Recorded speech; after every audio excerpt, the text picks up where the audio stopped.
Government of Nepal to kindly join us onto the stage and take his seat. We'd also like to request Mr. Sushil Gewali, CEO, Investment Board of Nepal, to kindly join us onto the stage.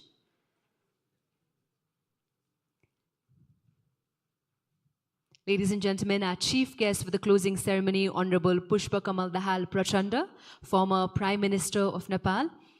We're extremely honored and delighted to have Honorable Pushpa Kamal Dahal Prachanda for the closing ceremony of BYD Nepal Infrastructure Summit 2024.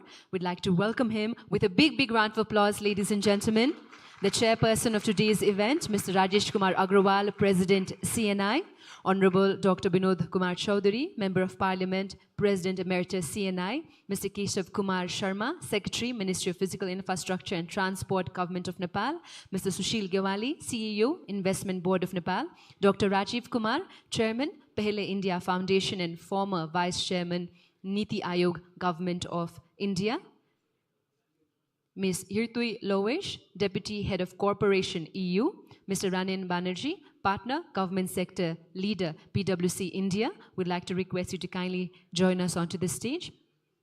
Mr. Birendra Raj Pandey, Vice President, CNI. With all our distinguished guests seated, ladies and gentlemen, leaders from the corporate sector, private sector, participants from various different organizations, donor agencies, thank you very much for being with us in this two-day summit of the Nepal Infrastructure Summit 2024. Ladies and gentlemen, we had the main theme of driving sustainable development through strategic investment. We had many different sessions that deliberated on many different topics, and we are finally here at this exciting closing ceremony. To now set the stage, set the tone, and for the welcome remarks, may I please invite onto the stage the chairperson of this event, the President of Confederation of Nepalese Industries, CNI, Mr. Rajesh Kumar Agrawal.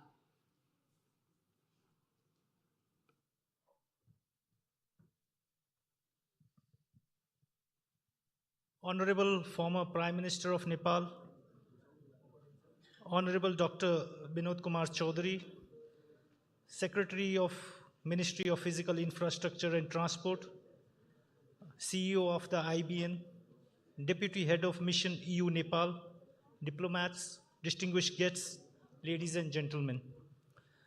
First of all, I would like to express my deepest gratitude to the former Prime Minister for gracing this ceremony. After 2 days of deliberations on key sectors of infrastructure, we have come to a closing ceremony of the truly insightful and impactful Nepal Infrastructure Summit 2024. On this occasion, I would like to extend my heartfelt gratitude to each of you for your invaluable contributions made for the success of this summit. This summit has demonstrated the strength of collaboration between the government and private sector. Together we stood and made the summit immensely successful. Over the course of our discussions, we have explored a wide range of themes from sustainable infrastructure practices to innovative financing models, and from the critical role of the policy frameworks to the importance of provincial and local government leadership in infrastructure development. The richness of these dialogues has reaffirmed that we are on the right path. We have also deeply understood the fact that we have a lot to do to make our prosperity dream a true. One of the key takeaways from this summit has been the importance of strategic investment in driving Nepal's sustainable development. We've heard examples of innovative models from around the world, but more importantly, we've identified practical solutions that can be applied here in Nepal. These discussions have provided clarity on the steps we need to take to ensure that our infrastructure projects are not only financially viable, but also socially and environmentally sustainable. Different models of public-private partnerships have been reinforced as critical mechanisms to bridge the financing gap, and the call for innovative financial instruments has resonated throughout. It is clear that to achieve our infrastructure goals, we must embrace these new approaches and think beyond traditional methods. This summit has also underscored that infrastructure is not just about building roads, bridges, or energy grids. It's about creating a foundation for economic growth, social inclusion, and environmental sustainability.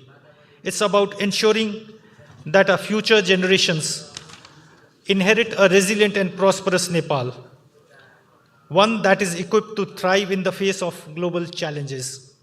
As we move forward, I encourage all of us to take the insights and ideas shared here and turn them into action. The path ahead requires collaboration across sectors, and I am confident that the partnerships formed and strengthened during this summit will play a pivotal role in shaping Nepal's infrastructure development in the years to come. In closing, I would once again like to thank the government of Nepal, especially the Ministry of Physical Infrastructure and Transport, the Youth Community for Nepalese Contractors, the IBN for their continued support and partnership. A sincere thanks to our sponsors and development partners. Your contributions have been essential for the success of this summit. Finally, to all our distinguished guests, experts, and participants, thank you for your time, your insights, and your commitment to Nepal's infrastructure future. Thank you. Thank you very much, and gratitude to Mr. Rajesh Kumar Agarwal, President of CNI, for his welcome remarks. Now, ladies and gentlemen, we're moving towards the valedictory note to be presented by the Vice President of CNI, Mr. Birendra Raj Pandey. Please join me in welcoming him with a big round of applause as he delivers his valedictory note.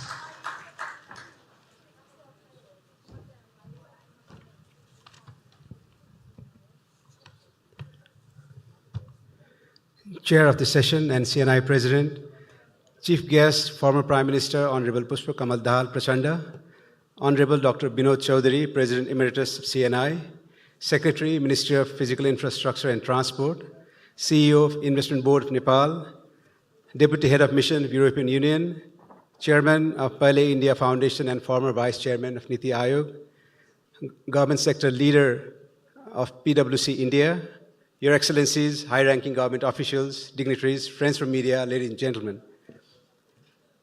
During the sessions, speakers highlighted the need for innovative financing tools beyond traditional government funding, with a focus on engaging the private sector through public-private partnership, blended finance, and tapping institutional investors. Nepal's energy sector, tourism potential, and strategic location between two large economies present immense opportunities, but challenges remain in the areas of transmission, infrastructure, regulatory hurdles, and balancing economic relations with neighboring countries. Sustainable and climate-resilient infrastructure, including renewable energy and digital technologies, was underscored as vital for future growth, with calls for proactive leadership and coordinated policy making to attract investment and foster modernization. To ensure long-term sustainability and address the global climate crisis, it is vital to minimize carbon footprints and integrate green technologies.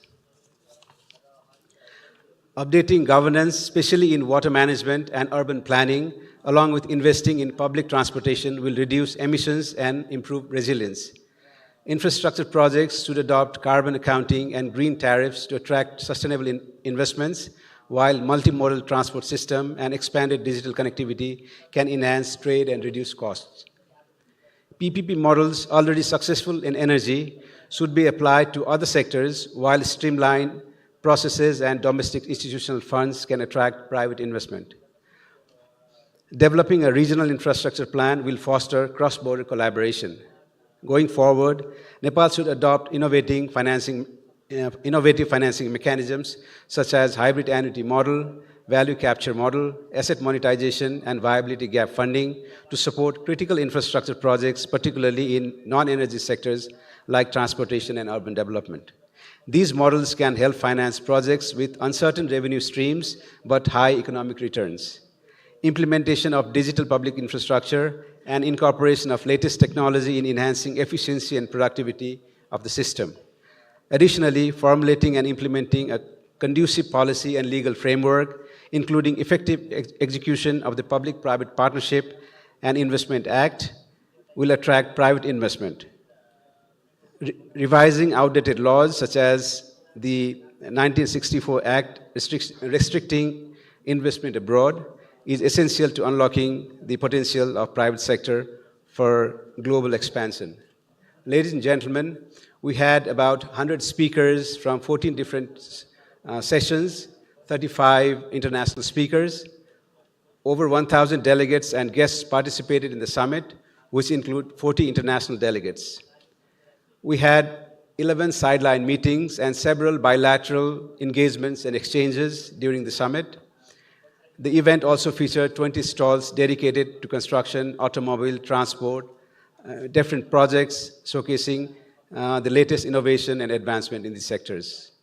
We are committed to documenting all these outcomes and work with the government to ensure that they are implemented by the government to foster the development of Nepal's infrastructure sector through our dedicated advocacy efforts. CNI will publish proceeding reports with actionable agendas. CNI will follow up to ensure effective implementation of all actionable agendas. Mr. Ranen Banerjee, government sector leader from PwC India, will highlight the outcomes of individual sessions in a greater detail. Thank you very much. Thank you to Mr. Birendraraj Pandey, Vice President, CNI, for the valedictory note. And ladies and gentlemen, in the closing ceremony, we are now headed towards the valedictory presentation to be done by Mr. Ranen Banerjee, Government Sector Leader, PwC India.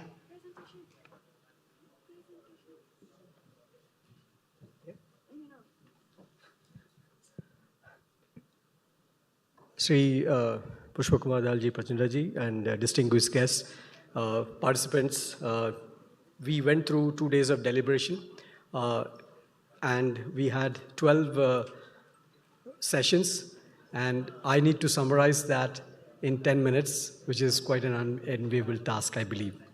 So if we can put the presentation up on the screen for everyone to see. Is it up? Yeah. Oh, okay. So we had the first session on sustainability. Now, before I get into the sessions, one thing we all need to realize that infrastructure is high gestation, high capital, high risk. And these three cannot be handled by private sector alone, and it requires a heavy lifting by the public sector. And the public sector is best placed to manage the risks during the construction phase, and then it kind of moves over to the private sector for the operation phase of it.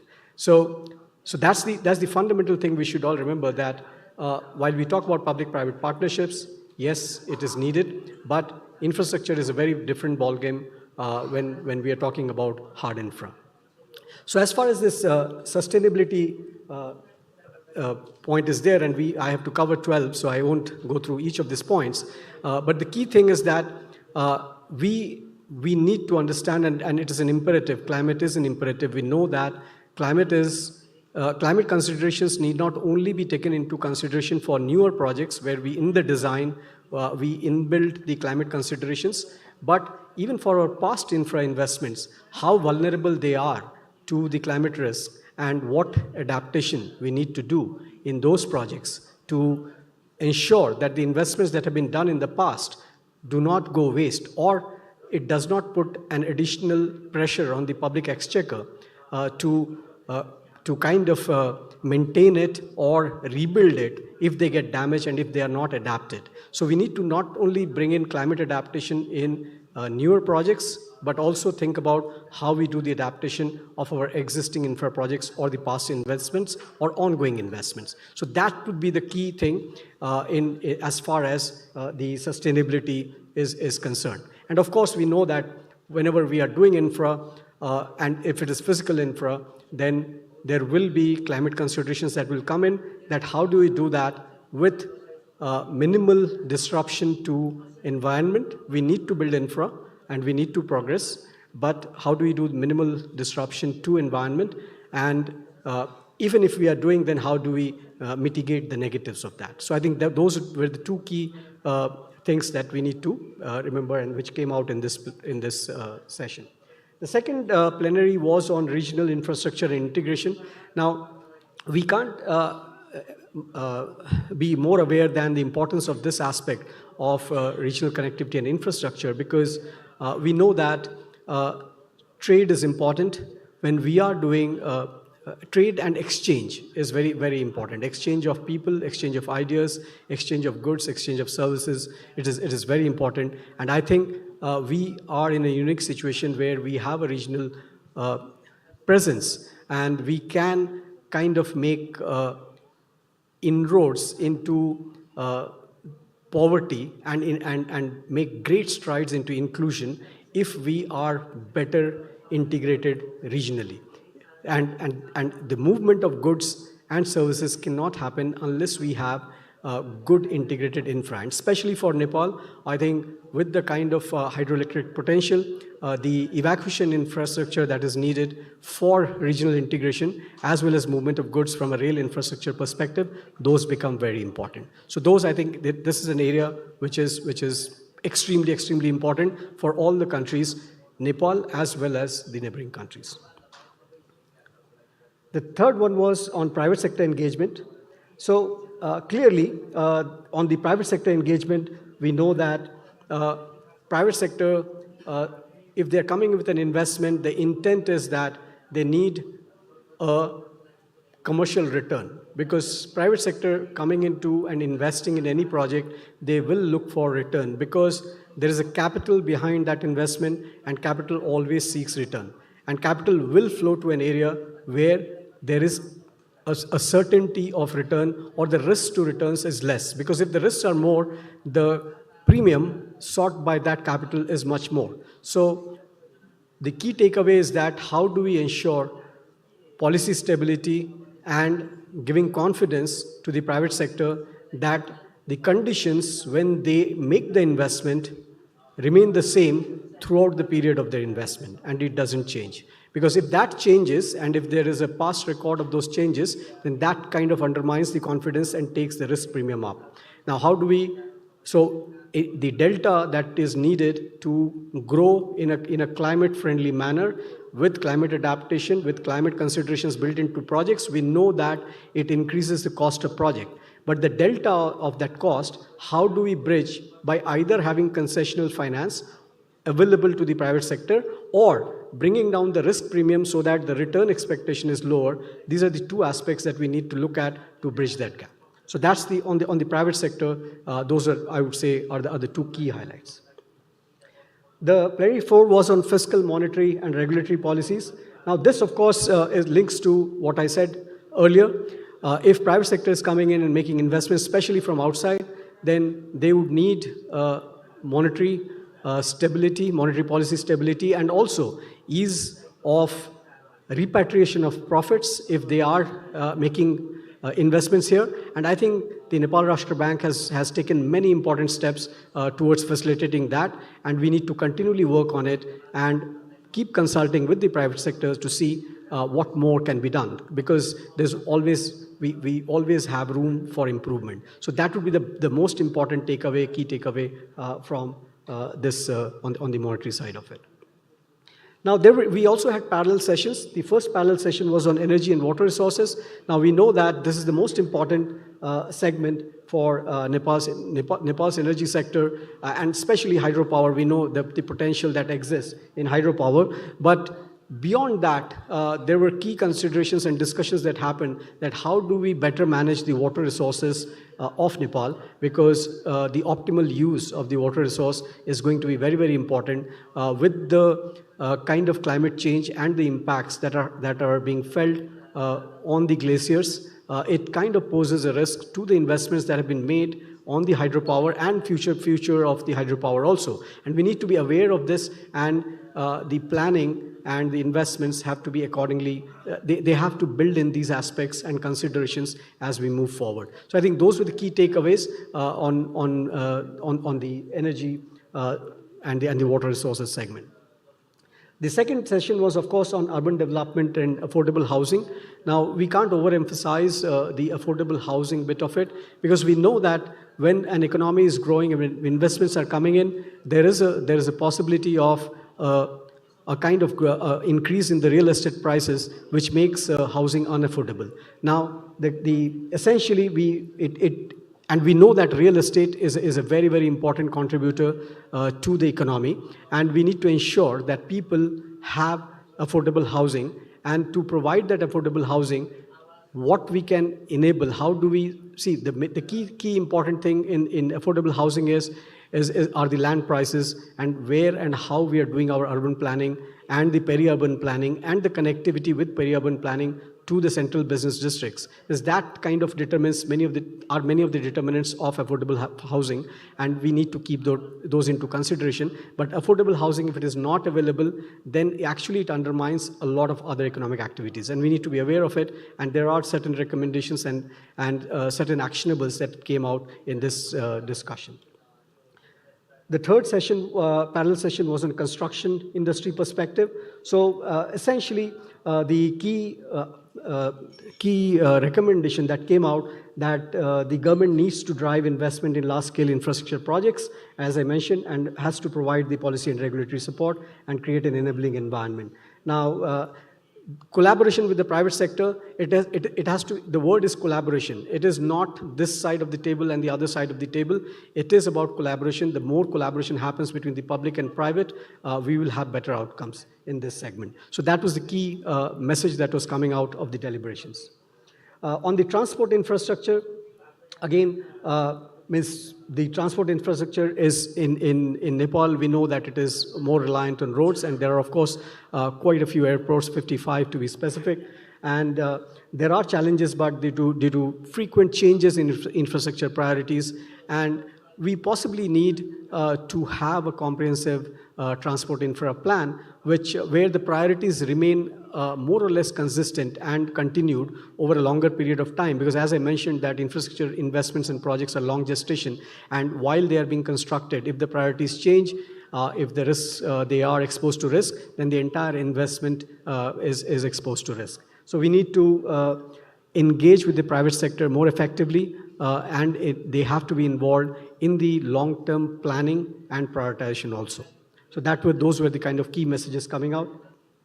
On waste management, now we all know that waste management is one of our biggest challenges, and when we think of waste management, we think normally about only municipal waste, the municipal solid waste that comes out, but larger waste management challenges are there across the chain. Like you have construction and construction waste, we have hazardous waste, we will soon have EV-related waste and the battery waste, etc. So we all need to keep that into consideration and look at how we bring in a circular economy thinking in our planning as far as waste management is concerned, that how much and in every segment recycling possibilities can be explored. So I think so that's and it can't be done by just a private sector or government. Every individual has a responsibility to it, and therefore we have to take a kind of a lifestyle perspective on each product, each service, each segment in the economy, and bring in the circularity perspective in each of this. The session 6 was on creating opportunities for women in infrastructure space. So in any economy, 50% of the population or close to it would be women. And generally, we have seen that when we bring in gender diversity into any segment, it brings in new thoughts, new processes, and new ideas. And we need to create those opportunities for women. And this is given for all sectors. But in infrastructure, we know the presence of women is probably lesser than many other sectors. And there were clear discussion and strong discussions on how do we create more room for women in the infrastructure room. I think the diversity in this room also looks a little skewed, and we need to look at how we get more women into the infrastructure space.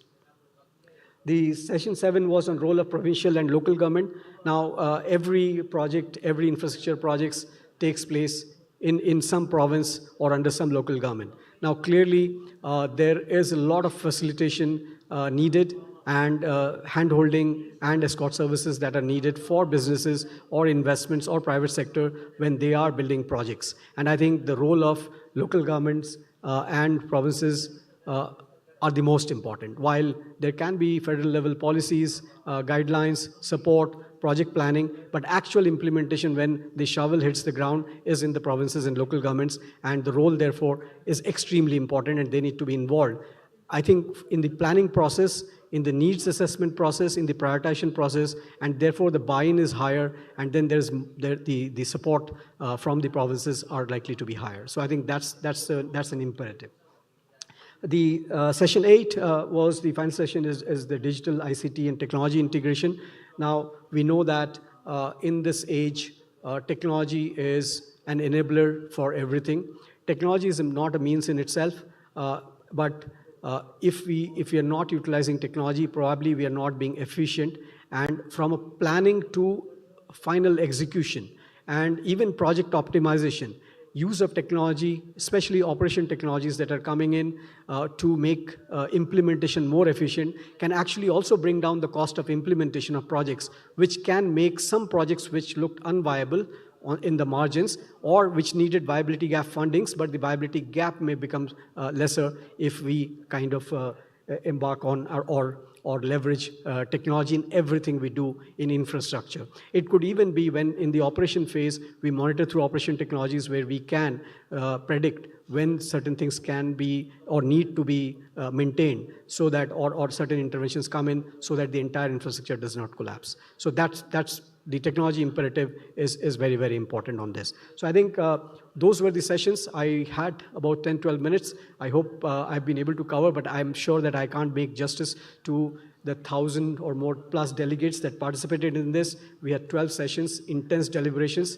I tried to bring out the key messages, but as mentioned, CNI will come out with the key takeaways publication, and we are very pleased as PwC to have been the knowledge partner for this and to be able to contribute to this infrastructure growth journey of Nepal. Thank you.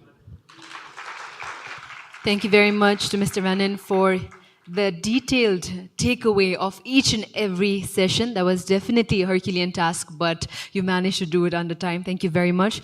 Ladies and gentlemen, I would now like to request our chief guest for the event, Honorable Pushpakamal Dahal Prachanda, former Prime Minister of Nepal, to address this August gathering today here at the closing ceremony of Nepal Infrastructure Summit 2024.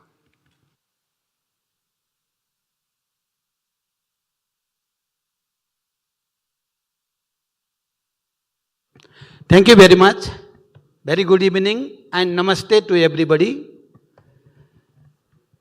Nepal infrastructure summit 2024 का अध्यक्ष तथा CNI का पनि अध्यक्ष राजेश अग्रवाल जी, यो महत्त्वपूर्ण समिटमा उपस्थित देशभित्र र बाहिरका सबै विज्ञ तथा अतिथि महानुभावहरू, यो महत्त्वपूर्ण कार्यक्रममा उपस्थित सम्पूर्ण महिला तथा सज्जन वृन्द, सबभन्दा पहिला त म CNI लाई विशेष रूपले धन्यवाद भन्न चाहन्छु।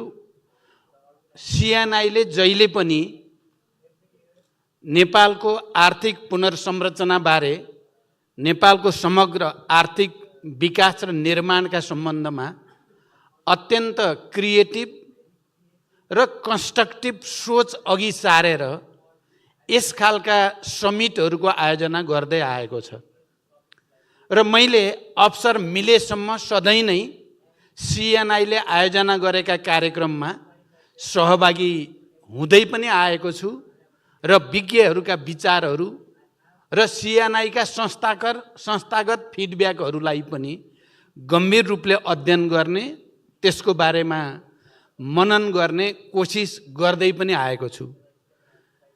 गएको 18 महिनामा मैले सरकारको नेतृत्व गर्दै गर्दा जस्तो आर्थिक सङ्कटको सामना हामीले गरेका थियौँ नेपालमा र त्यसलाई समाधान गर्ने सन्दर्भमा प्राइभेट सेक्टरको तर्फबाट सबभन्दा बढी फिडब्याक मैले CNI बाट नै प्राप्त गरेको थिएँ।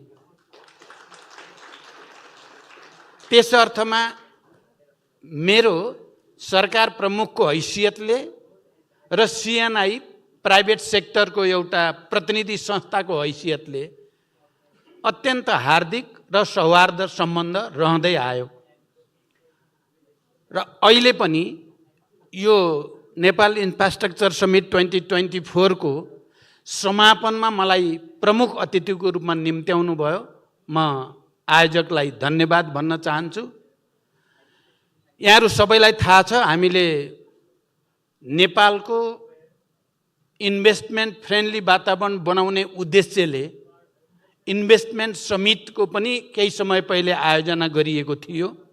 देशभित्र र बाहिरबाट धेरै महत्त्वपूर्ण प्रतिनिधित्व पनि त्यो समिटमा भएको थियो र त्यसको निष्कर्षहरू धेरै महत्त्वपूर्ण निष्कर्षहरू पनि हामीलाई प्राप्त भएको थियो र मलाई विश्वास छ अहिले यो समिट हिजोदेखि आजसम्म चलेर विभिन्न सेसनमा जुन इन्टरेक्सनहरू भए, विचारहरू प्रस्तुत भए, मलाई विश्वास छ त्यसले नेपालको इन्फ्रास्ट्रक्चर डेभलपमेन्टमा महत्त्वपूर्ण फिडब्याकको काम गर्नेछ र मलाई विश्वास छ सरकारले, राज्यले पनि यसको आउटकमलाई त्यति नै गम्भीरतापूर्वक लिनेछ।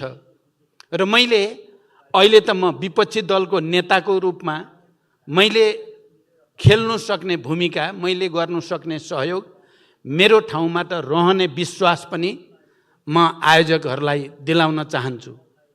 हुन त म आज पुरै समय बसेर सबैको कुरा सुन्ने इच्छा त थियो, तर आज सरकारको एउटा असाध्यपूर्ण महत्त्वपूर्ण बैठकमा म 5 बजे नै पुग्नै पर्नेछ। 5 बजी नै सक्यो।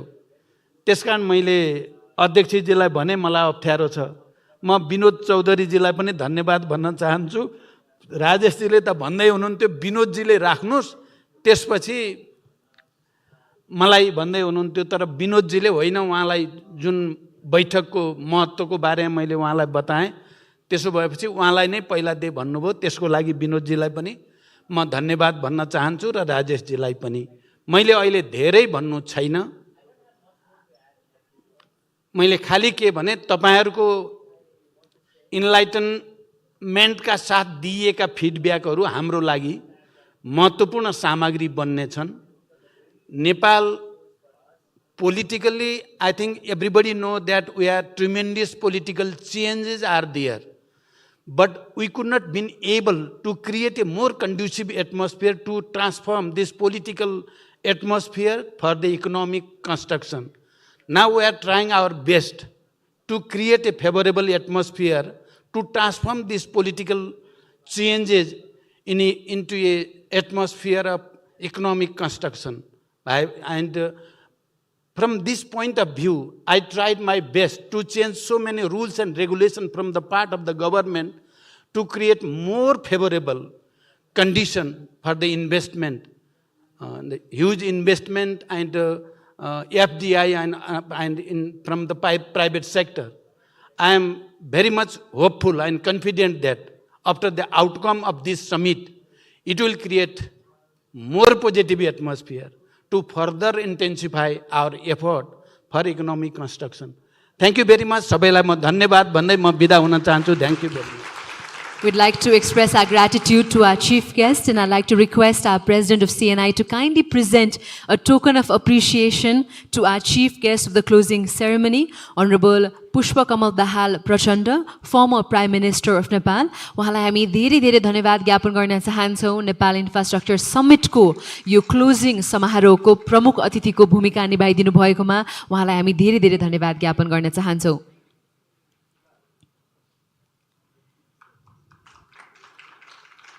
Ladies and gentlemen, we are at the closing ceremony of BYD Nepal Infrastructure Summit 2024, Build and Trust with Shivam Cement. Ladies and gentlemen, the theme of the summit was driving sustainable development through strategic investment. We just heard our chief guest as well. We'd like to thank him one more time. And now I'd like to invite onto the stage Ms. Hirtui Lowe, Deputy Head of Cooperation, European Union.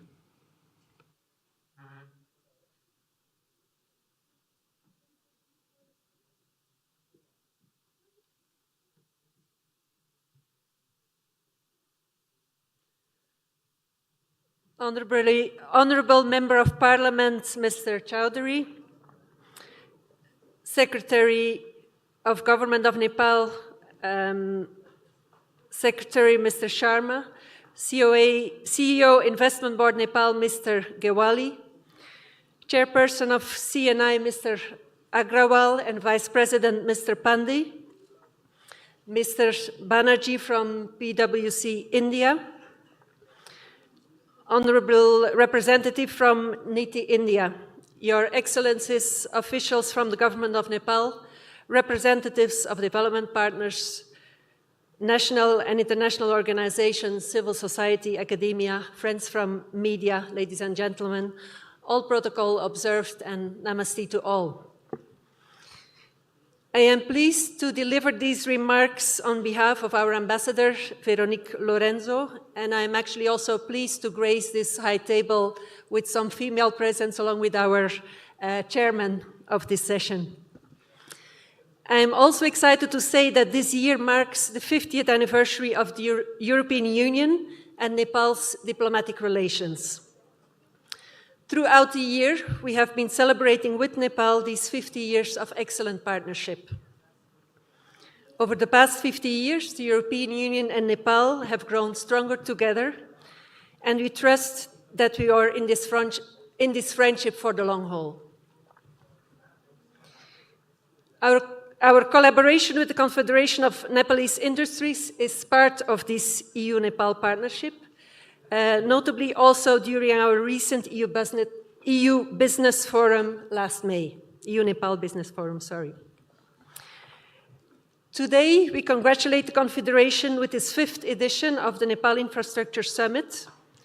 And as one of the many sponsors of this event, we are honored to participate in this closing session alongside distinguished guests. We have been privileged to be part of the Infrastructure Summits since the very beginning. These summits have served as platform for dialogue and collaboration among stakeholders to foster Nepal infrastructure development. I only just arrived in Nepal, yet I do understand that in view of its geopolitical situation, Nepal needs adequate infrastructure, including cross-border networks, to transport people, goods, and services, and also to connect and integrate the Nepalese economy with the region. Within our multi-annual program 2021-27, under which we conclude financing agreements with the government of Nepal, we have 3 priority areas: inclusive green growth, human capital development, and good governance. Our inclusive green growth program revolves around the energy sector, and I can safely say that this is the main infrastructure subsector we currently invest in as a development partner. In our approach with the government of Nepal, we seek to invest with like-minded partners, particularly with our European Union member states and their development agencies and banks, as well as with the European Investment Bank. In this regard, the European Union has around $10 million of ongoing investments in the energy sector and has close to $55 million pipeline projects, both under bilateral and regional financing. In these energy projects, we use our funds as a lever to reach more ambitious outcomes, notably through co-financing with development partners, such as the German GIZ and KfW, but also in blending our grant money with loans from the European Investment Bank and Asian Development Bank, for example.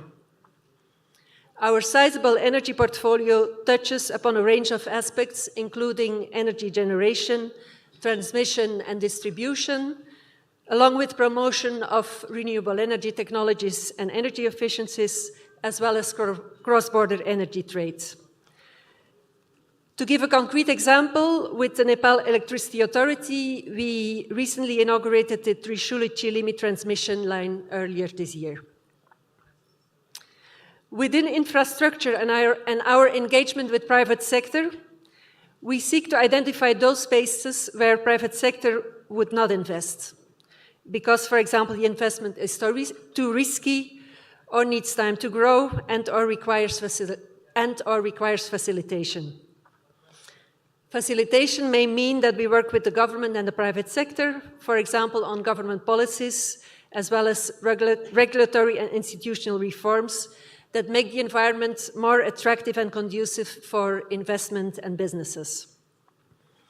These are spaces where we are willing to invest with our grant funding together with our partners. And I would say partners, we go for EU+, and I would also like to acknowledge the presence of the UK ambassador in that respect. In our approaches and projects, we seek to support the government's federalization agenda, along with inclusion of women, youth, disadvantaged groups in general, and also environmental responsibility. And I've heard in the overview that these were also points of attention during this summit. With climate change and its effects, notably flooding and other extreme weather events, already threatening, not to say destroying, many livelihoods in Nepal, it is essential that infrastructure is built in a resilient, low-carbon manner, and I'm actually reiterating what was already mentioned during the synthesis of the summit. We have also designed our energy project such that they respond to these criteria and values.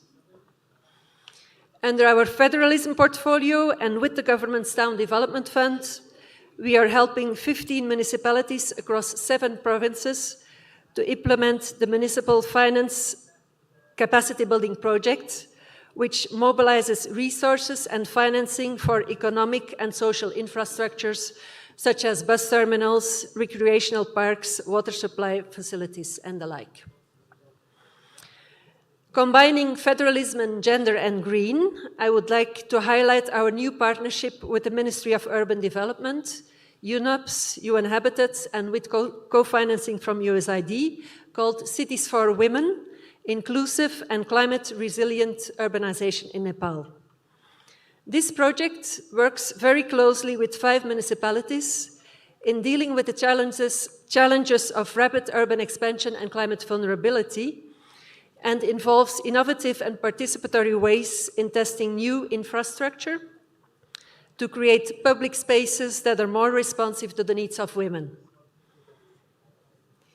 In integrating sustainable and green infrastructure into our human environment, there is an important role for the 3 tiers of government governance here in Nepal. Green infrastructure should help us all to understand the value of the services and benefits that we as humans get from nature. And when these green approaches work, I'm sure they also can further additional investments. In closing, as infrastructure is more than anything about delivering essential services to people, it requires all stakeholders concerned to collaborate in planning, design, delivery and management of that infrastructure. As EU, we are very happy to contribute our bit. I'm confident that the summit deliberations have brought new insights, and I also hope to hear from you, policymakers, business leaders, civil society organizations, and learn more about how the European Union can find sustainable ways to support you and the people in Nepal. Thank you for your attention. Thank you very much to Ms. Hirtui, Deputy Head of Cooperation EU, for her remarks in the closing ceremony of Nepal Infrastructure Summit. May I please request Dr. Rajiv Kumar, Chairperson, Pehle India Foundation, and former Vice Chairperson, Niti Aayog, Government of India, for his remarks in this August gathering as we're here for the closing ceremony of BYD Nepal Infrastructure Summit 2024.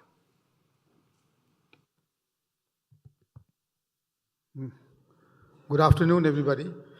Mr. Rajesh Agarwal, the President of CNI, Mr. Vinod Chaudhary, the Emeritus President of CNI, Mr. Sharma, the Secretary of Infrastructure, Mr. Gwali, Mr. Ranan Sen, Mr. Brijen Pandey, and the Deputy Ambassador of the EU, Mr. Bindu Luhani, friends, ladies and gentlemen. First and foremost, I must express my deepest thanks and gratitude to the CNI for inviting me to this conference. I've learned a lot. I've heard many very good presentations, but most importantly has given me the opportunity to convey the best wishes from India for Nepal's accelerated development and going, because that's also important for us in India, Nepal's development, Nepal's progress is key to the development of our own northern provinces. And I therefore wish the very best to CNI and the government of Nepal in this endeavor.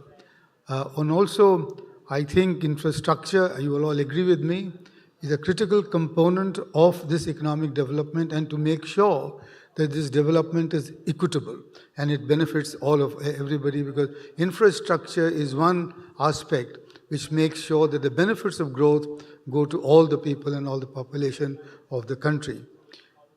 India and Nepal must work together to make sure that this infrastructure development is sustainable and green, because we both are in the same region, and if we don't achieve this, then millions, hundreds of millions of people will get affected. So therefore, it's our duty to do so now, and then we work together.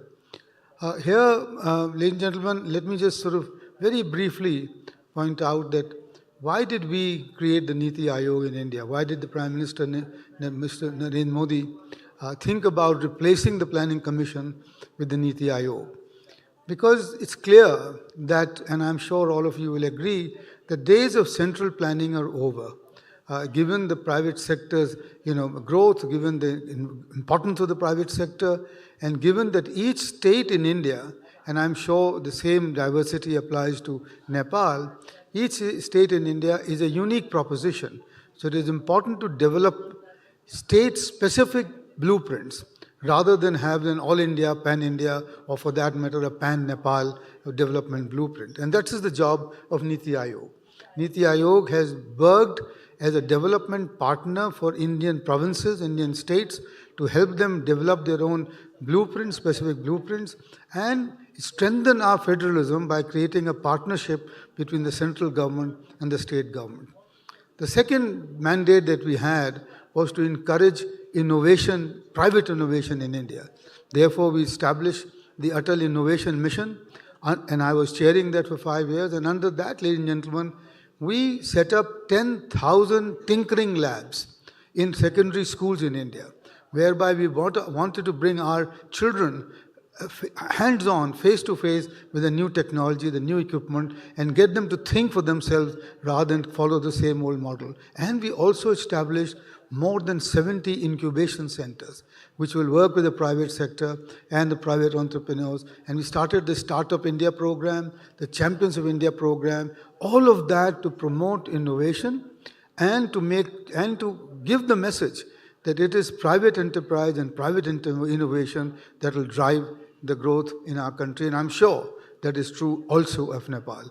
The other thing that we wanted to do was that we wanted to establish some accountability of government expenditure, public expenditure. Where does it go? How does it go there? And therefore, the Prime Minister established what was called the Development Monitoring Evaluation Office. And every ministry had to establish, give us their targets of what they will achieve by the money they were getting, and then we will review them every year, whether those targets have been achieved or not, and the public expenditure for the next budget would depend upon that. I think that is a very big change in the way public expenditure work, and this is what also led to creation of coordination agencies like Gati Shakti, which brought together all the ministries for infrastructure development. Finally, ladies and gentlemen, just one of the major thing was to prepare a long-term plan for the Indian economy. What would India look like in 2047? And what are the challenges for us to achieve the target that we want to achieve in 2047? And we did not flinch one bit from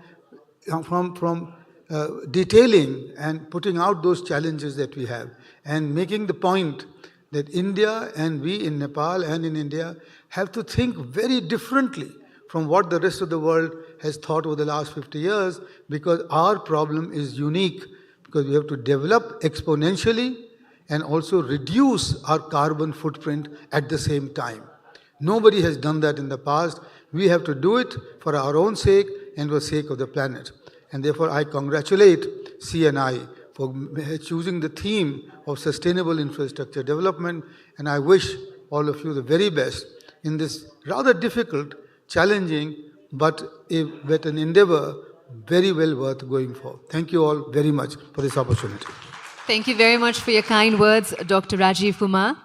Thank you very much for sharing your insights and your experience being a part of Nepal Infrastructure Summit 2024 as well. Ladies and gentlemen, I would now like to invite Mr. Sushil Gewali, CEO of IBN, to kindly present his remarks in this August gathering with all of us.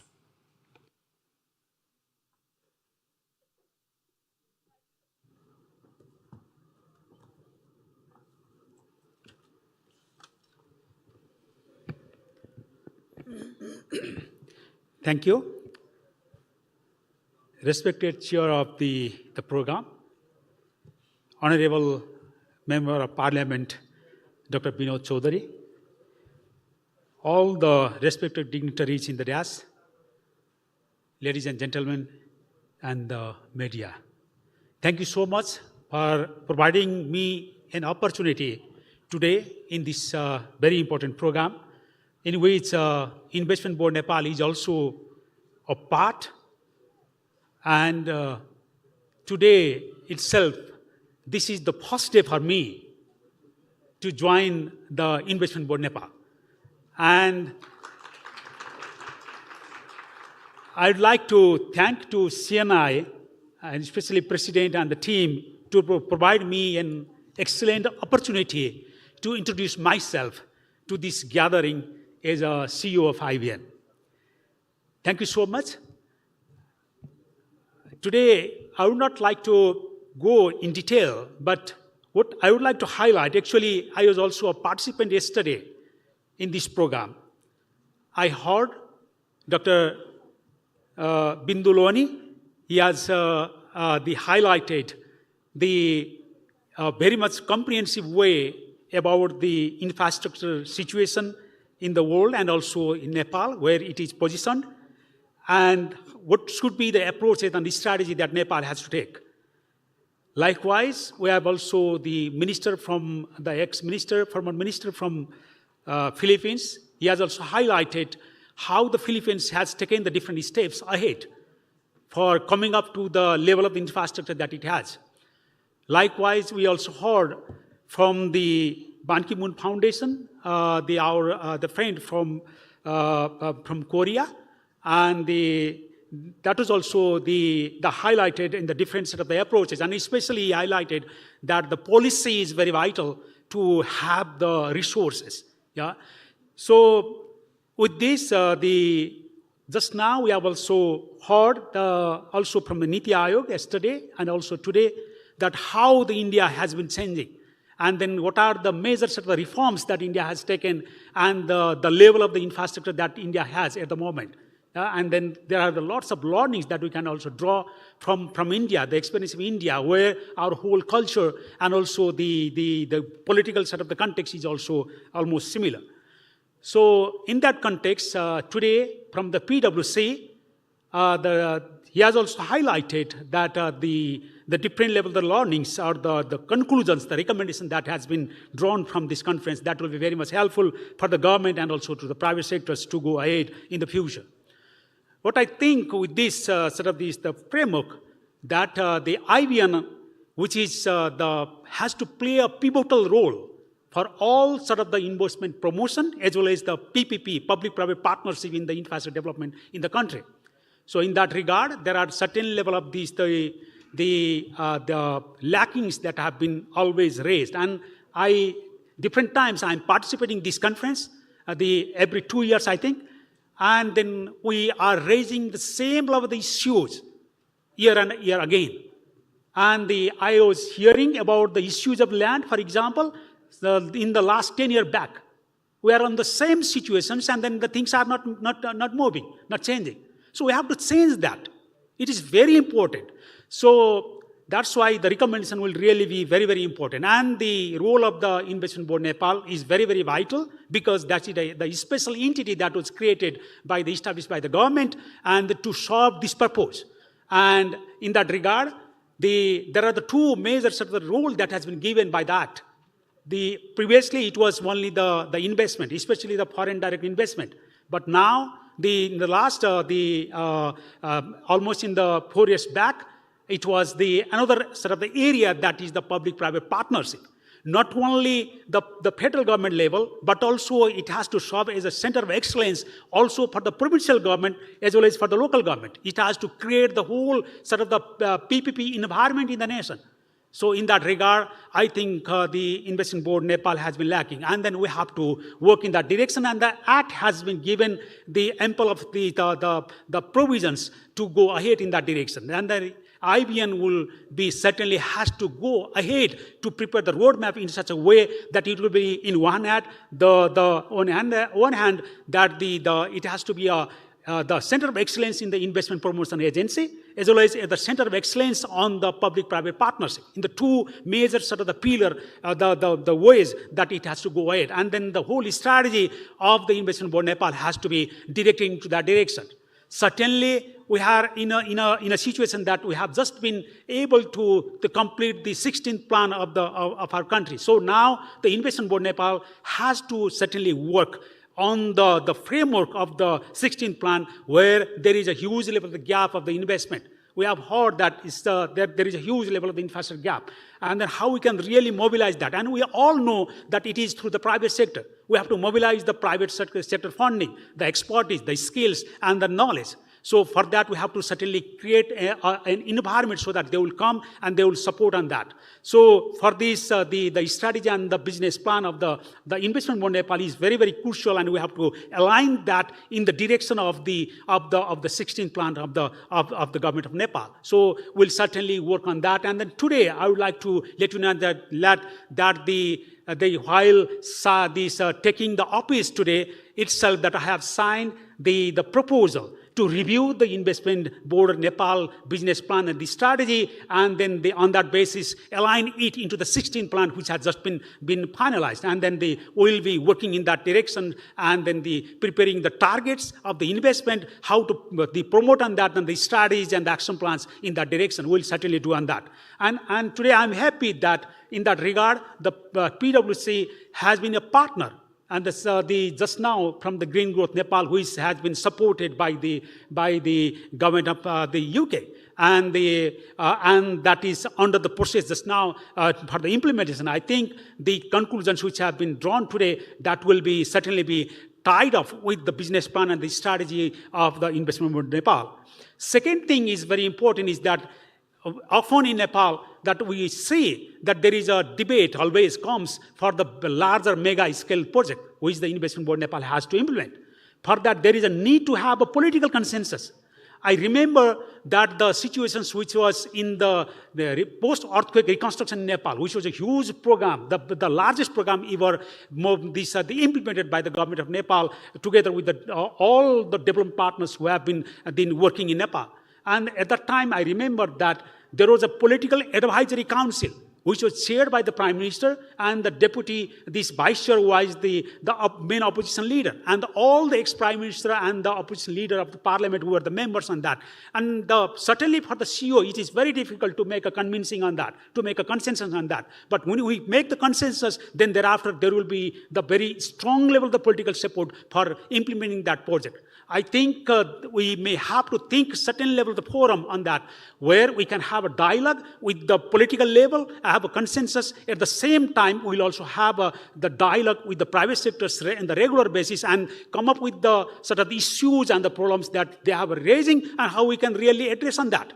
That is very, very important. I think we'll be certainly creating that sort of forum in which we'll be having a continuous level of the dialogue, and then we'll resolving the issues and then go ahead. Because ultimately, the developing the nation is not only the responsibility of the government. We all know this during these 2 days session that it is also the responsibility of the private sectors, and then we have to work together. And it is for the benefit of the people, for the prosperity of the whole country. So we'll be working on that, and then in that direction, certainly we have to work together with the private sectors, with the political level, with the different level of the government also. Because another sort of the challenge that we have is to work together with the different level of the government, because we are not in a unitary system, we are in the federal system. So in that, when we design a project, there will be having a certain level of impact to the people and to the local government level and the provincial government level, because we have assigned the different level of tasks which are to be integrated to each other. Otherwise, project will not be implemented. So we have to have a sort of the framework in such a way that we'll be having a continuous level of dialogue and the meeting with them and have a consensus among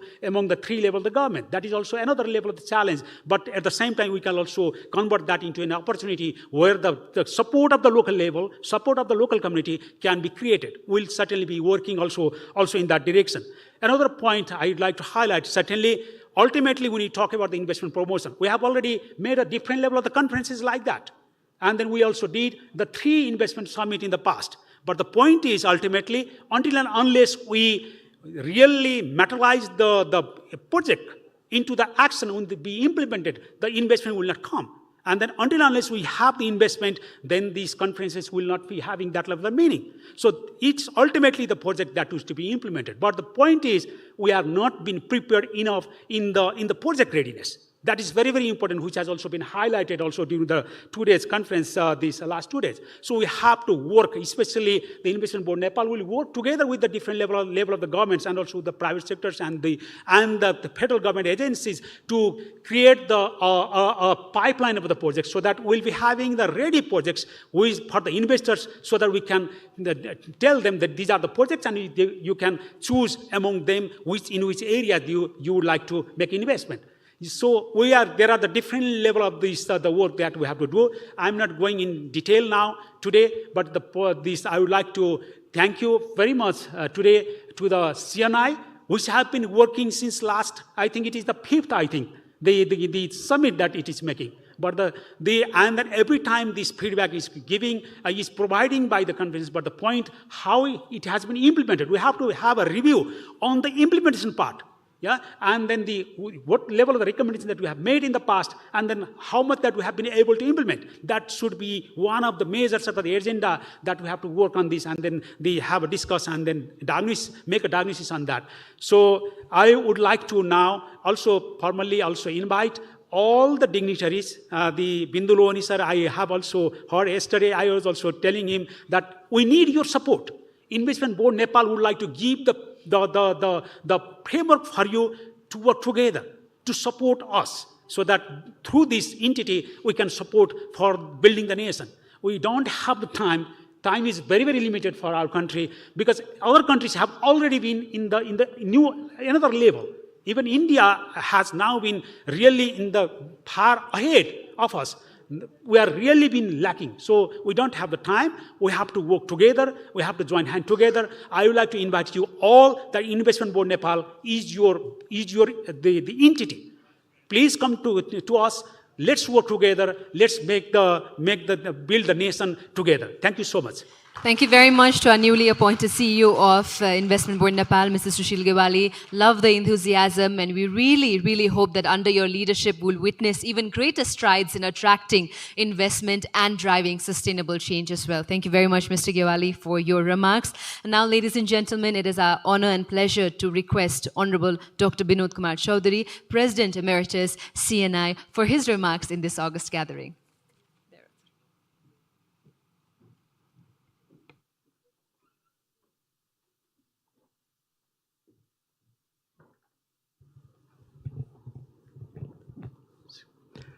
Thank you very much. Mr. President, distinguished guests on the dais, distinguished panelists,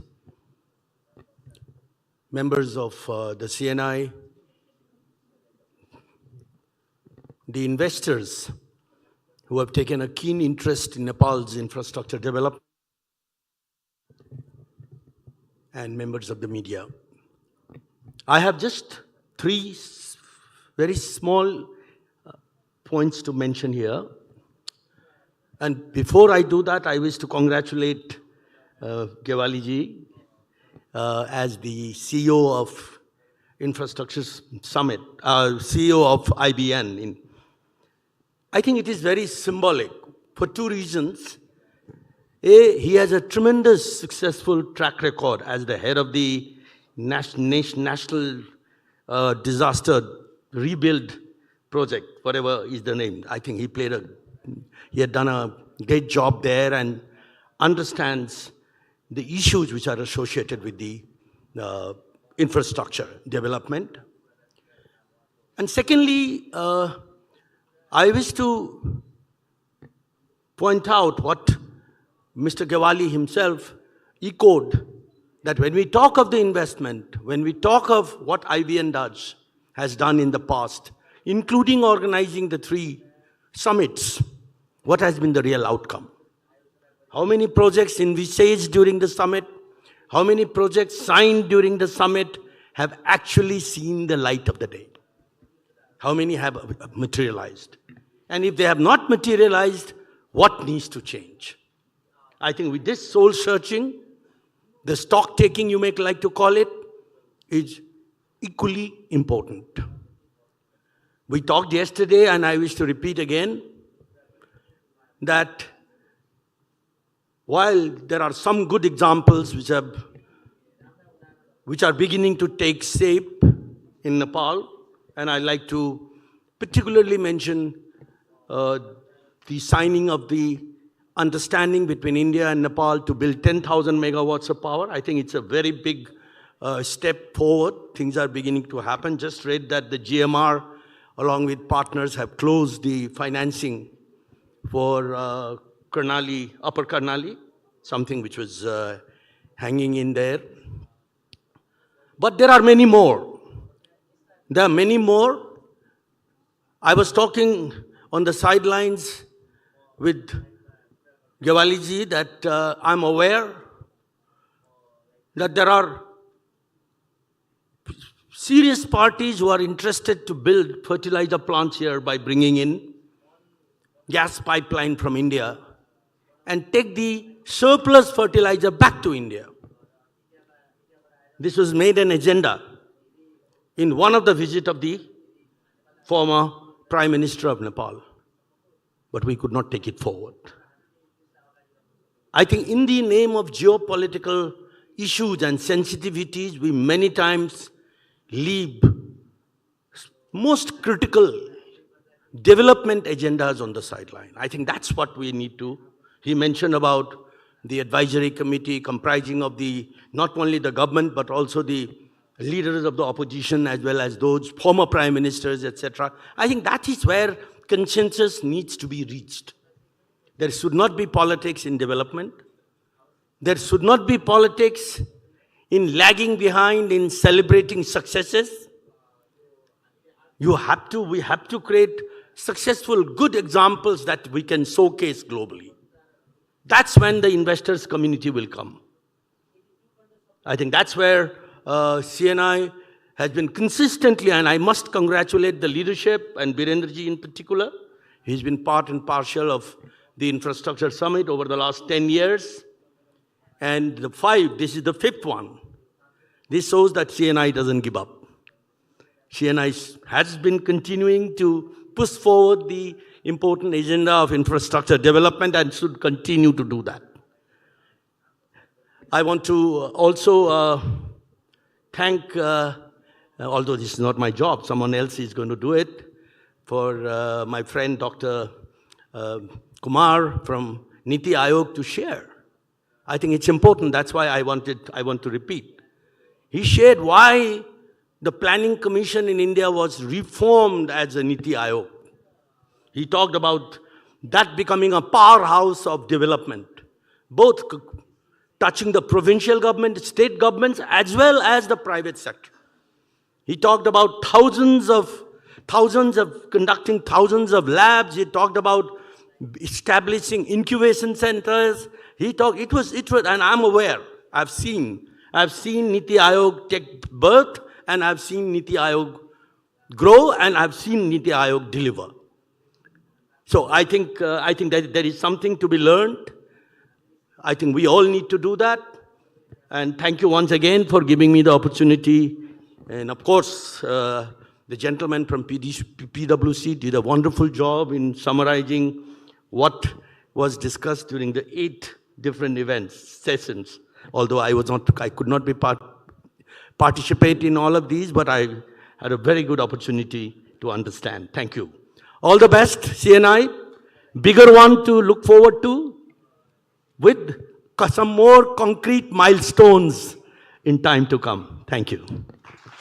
Thank you very much to Honorable Dr. Binod Kumar Chaudhary for his remarks encouraging CNI and congratulating CNI as well. Thank you very much. Ladies and gentlemen, BYD Nepal Infrastructure Summit 2024, built in trust with Shivam Cements, would absolutely not have been possible without the help of many sponsors, supporters, people who came through to make sure that this was pulled off in the grandest way possible.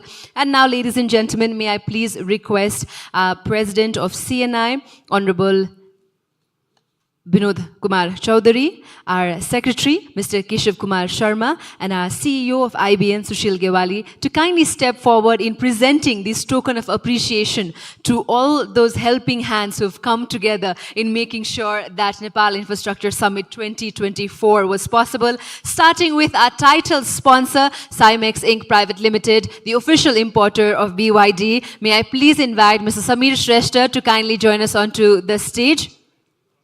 The CMO of Cymex Inc. Private Limited, BYD. And I absolutely love how Cymex has a lot of young energy in their organization, making sure that it is taking the world of EV in Nepal by storm. Our co-title sponsor, Shivam Cements Limited, would like to invite Mr. Nikhil Agrawal to kindly join us onto the stage. Vice President, Sales and Marketing. If we have Mr. Nikhil Agrawal. If you have any representatives from Shivam Cements, would like to kindly request them to come forth and accept this token of appreciation. Our knowledge partner, PwC. Surely we have our guest onto the stage as well. We'd like to request him to maybe take on behalf of PwC this token of appreciation. Our knowledge partner, Policy Research Institute. Any representatives from Policy Research Institute, would like to request them to come forward and take this appreciation. Strategic partner, Institute of Chartered Accountants of Nepal, Mr. Lama, Mr. Yangche Lama. If we have him, we would like to request him to kindly come forward and accept this token of appreciation. We'd also like to request our development partners to kindly move forward. Our representatives from Asian Development Bank. If we have representatives from Asian Development Bank, World Wildlife Fund for Nature, WWF. If we have any representatives from WWF.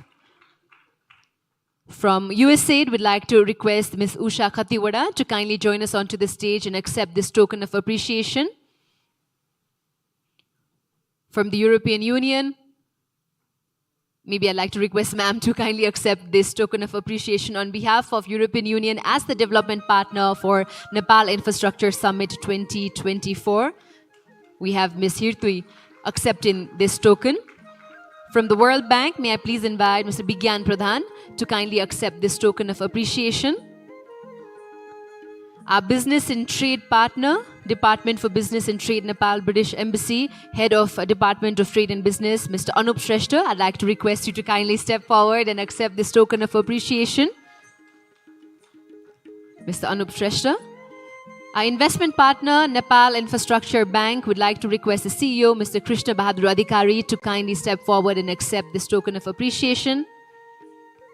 Or if we have any other representatives, our investment partner, Nepal Infrastructure Bank Limited. We'd also like to request the President of IPAN, Mr. Ganesh Karki, to kindly come forward to accept this token of appreciation on behalf of Independent Power Producers Association, Nepal. Or if we have any other representatives, Federation of Contractors Association of Nepal, immediate past President, Mr. Bishnubhai Shrestha. We'd like to request him to kindly accept this token of appreciation. From SCAF, Society of Consulting Architecture and Engineering Firms, may I please invite the President, Dr. Thakur Prasad Sharma, to accept this token of appreciation as the supporting partner of Nepal Infrastructure Summit. From SONA, Society of Nepalese Architects, Mr. Ishwar Lal Joshi, President, or any other representatives, if they're here, we'd like to encourage them to kindly step forward and accept this token of appreciation. Our gold sponsor, Siddharth Premier Insurance, Mr. Yogesh Krishna Shrestha, Deputy CEO. We would now like to thank our silver sponsors, MAW Earth Movers Private Limited Assistant Manager, Mr. Suraj Adhikari. We'd like to request him to kindly step forward and accept this token of appreciation, Mr. Suraj Adhikari. Shikhar Insurance Company Limited CEO, Mr. Deep Prakash Pandey. If we have Mr. Deep Prakash Pandey or any other representatives from our silver sponsor, Shikhar Insurance Company Limited, we'd like to request him to kindly accept this token of appreciation. We'd also like to invite our silver sponsor, Siddharth Bank, DGM, Mr. Prasanna Khadka. We'd like to request Mr. Prasanna Khadka to kindly step forward. From Huawei, Mr. Ashit Adhikari. We'd like to request him to kindly accept this token of appreciation as well. Corporate Affairs Manager of Huawei, Mr. Ashit Adhikari. From NLG Insurance Company Limited, Mr. Sunil Ballav Pant, our CEO. We'd like to request any representatives from NLG Insurance Company Limited, our silver sponsor. And moving forward to our bronze sponsor from CAB Construction Private Limited, our General Manager, Mr. Narendra Bahadur Chand, would like to request him to kindly accept this token of appreciation as well. From Everest Bank, may I please invite Mr. Santosh Kumar Bhattrai. AGM, Mr. Santosh Kumar Bhattrai. From Rashtriya Banijya Bank, may I please invite Mr. Rishabh Bhattrai to kindly join us onto the stage and accept this token of appreciation on behalf of Rashtriya Banijya Bank. Our bronze sponsor, Rashtriya Banijya Bank. Also our bronze sponsor, Surya Paints and Chemical Industries Private Limited, Mr. Lakshmi Prasad Subedi. I'd like to invite the MD, Mr. Lakshmi Prasad Subedi, to kindly join us onto the stage and accept this token of appreciation. Another bronze sponsor, Sharma and Company Private Limited Chairman, Mr. Ramesh Sharma. We'd like to request him to accept this token of appreciation. Mr. Ramesh Sharma, or any representatives from Sharma and Company Private Limited. From Kumar Shrestha Nirman Seva Private Limited, may I please invite the Director, Mr. Sushil Kumar Shrestha. From HM Construction Private Limited, Mr. Karun Shrestha, would like to request him to kindly come forward and accept this token of appreciation as the bronze sponsor of BYT Nepal Infrastructure Summit 2024, built in trust with Shivam Cement. Our session powered by NMB Bank. Any representatives from NMB Bank, would like to request them to kindly come forward and accept this token of appreciation. Thank you to NMB Bank for being our sponsor and helping Nepal Infrastructure Summit 2024. Our gifting partner, Mastakala. All the gifts that you see are from Mastakala, our gifting partner. We'd like to request Mr. Arun Agrawal to kindly step forward and accept this token of appreciation.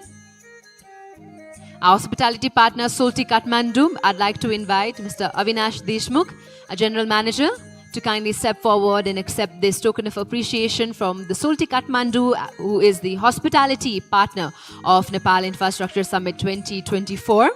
Our payment partner, IME Pay. I'd like to invite Mr. Bishnu Parajuli to kindly join me onto the stage. And Mr. Bishnu Parajuli will be accepting 2 token of appreciations as the payment partner, IME Pay, and the travel management partner, IME Travels.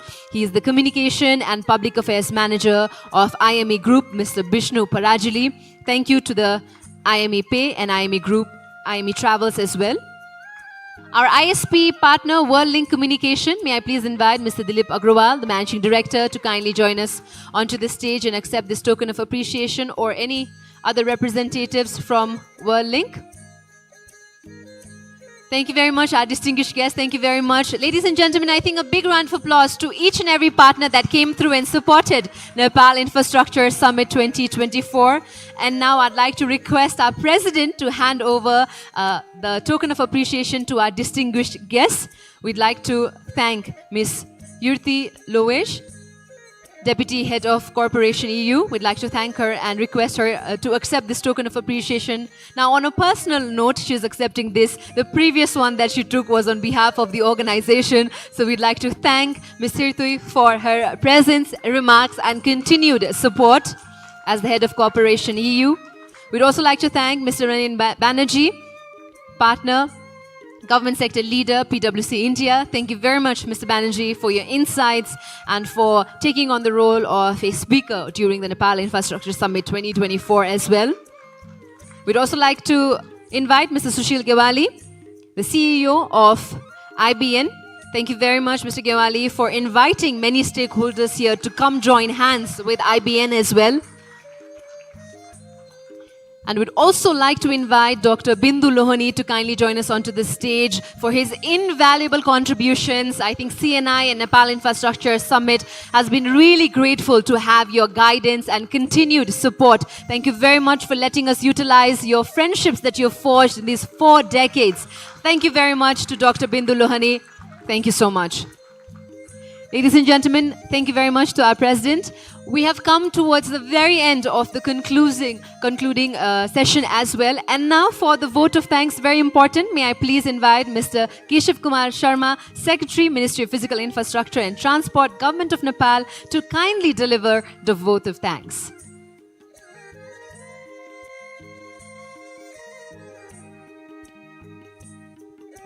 Thank you, Sadiksha ji. President of CNI, our chief guest, Honorable former Prime Minister, he has already left for a very important appointment.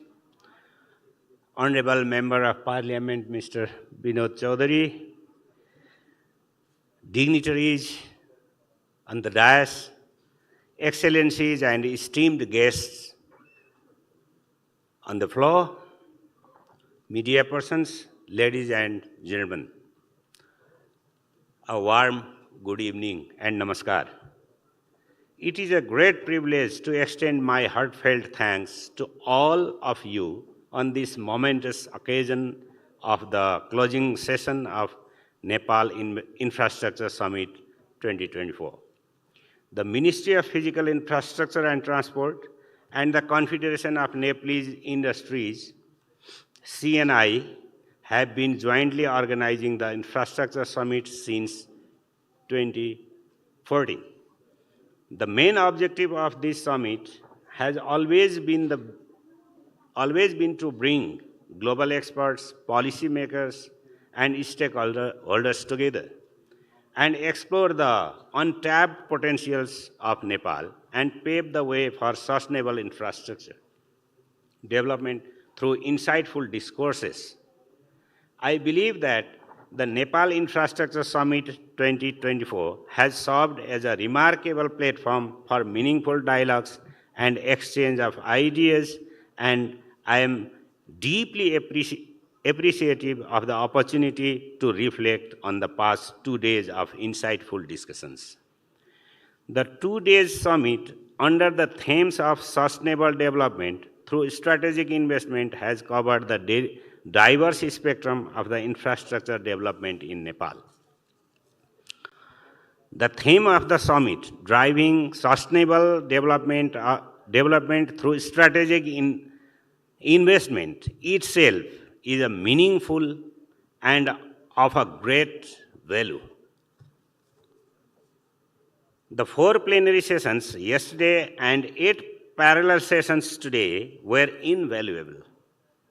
We were fortunate to hear from distinguished international and national speakers. The rich exchange throughout the summit have been highly productive. The insight and recommendations from all our valued speakers and presenters in these sessions were really appreciable. I believe that they can be true guidelines for the government in formulating policies and projects in future. I extend my sincere thanks to all our esteemed speakers, presenters, and moderators for their presence and insights. I think as the outcome of this summit, we have unanimous and common views that among the leaders, including Right Honorable Prime Minister, the former Prime Minister, ministers, parliamentarians, policymakers, high-level bureaucrats, academics, entrepreneurs, builders, and all the participants, that The sustainable infrastructure is a prerequisite for the all spheres of development of any country or region. Now, the time has come to make a big push on our infrastructure development efforts with joining hand with the private sector, among the private sectors, government, and the development partners.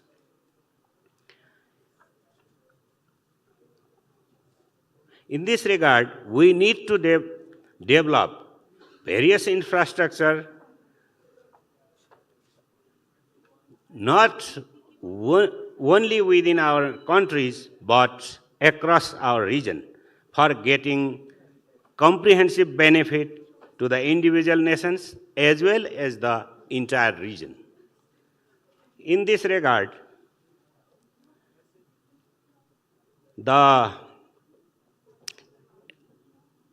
in this regard also, the connectivity, and that is seamless connectivity, should be in our priority. As Nepal is disaster-prone country, we need to think on the resilient infrastructure as well. We can also come to the solution of gap of funding and technologies by creating a good infrastructure policy and adopting the regional development approach as suggested by the pertinent speakers in this today's summit. I am pleased to announce that the government of Nepal has accepted and taken the ownership of the valedictory note of the summit. The government is committed to implementing these recommendations in our policies and projects moving forward.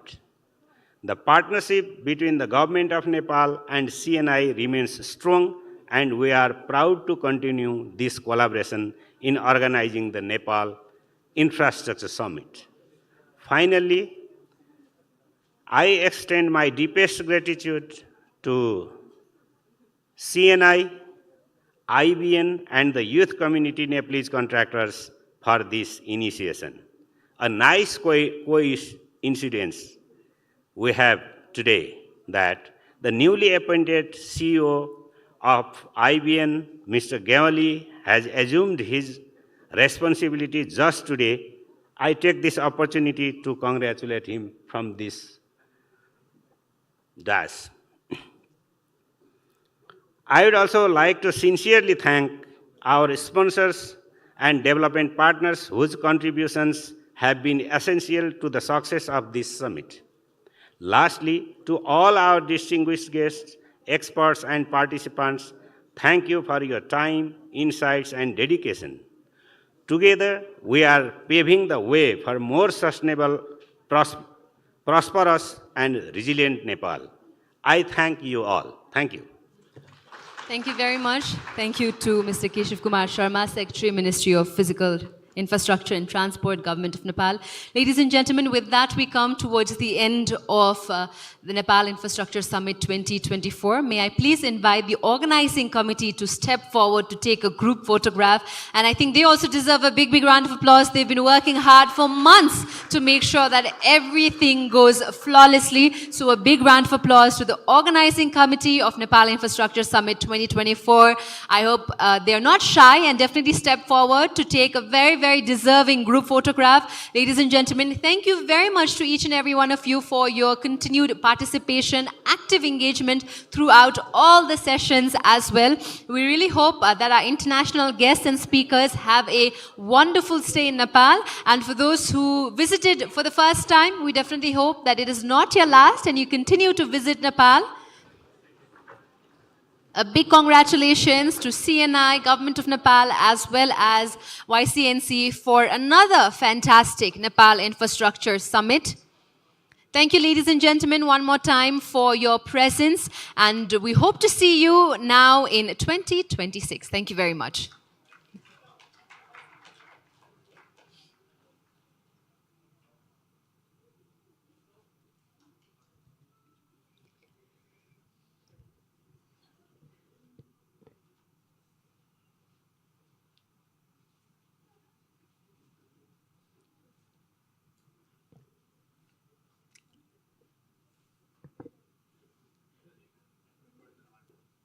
Big bright smiles, everyone. Congratulations on a fantastic Nepal Infrastructure Summit 2024. Thank you very much, ladies and gentlemen, one more time for being a delightful audience. Thank you to all our distinguished guests who are present onto the stage here at the closing ceremony. We'd like to thank everyone. It has been an absolute honor and pleasure being your host for these 2 days, and we hope to see you in the next edition. Thank you very much. Have a lovely evening ahead, and good night.